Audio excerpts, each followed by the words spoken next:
పూర్తి అవగాహన ఉంది. 5 సంవత్సరాల్లో కూడా మేము ఆ సమస్యల కోసం పోరాటం చేసాం. ఒక ప్రాంతంలో మంచినీరు గురించి గానీ, రోడ్డు గురించి గానీ, అలాగే అక్కడ ఉన్నటువంటి ఏవైతే సదుపాయాలు, ప్రాంతంలో డ్రైనేజీ వ్యవస్థ, సీసీ రోడ్లు, కరెంట్లు, ఇలాగా చిన్న చిన్న సమస్యలు ఉన్నాయి. వాటిని అన్నిటిని కూడా మేము పంచాయతీల ద్వారా కేంద్ర ప్రభుత్వం నుంచి ప్రత్యేకమైన నిధులు తీసుకొచ్చి ఈ ప్రాంతాన్ని అభివృద్ధి చేస్తాం.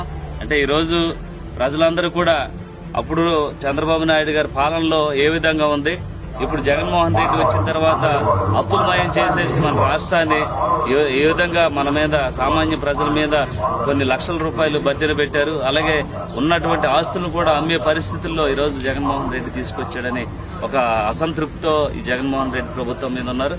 తప్పకుండా ఎన్డీఏ కలిసినటువంటి ఈ కూటమి అభ్యర్థిగా నన్ను గెలిపించండి నేను ప్రతి ఒక్కరిని వేడుకోవడం జరుగుతుంది. వారందరూ కూడా సానుకూలంగా, మనస్ఫూర్తిగా కూడా ఆశీర్వదిస్తున్నారు.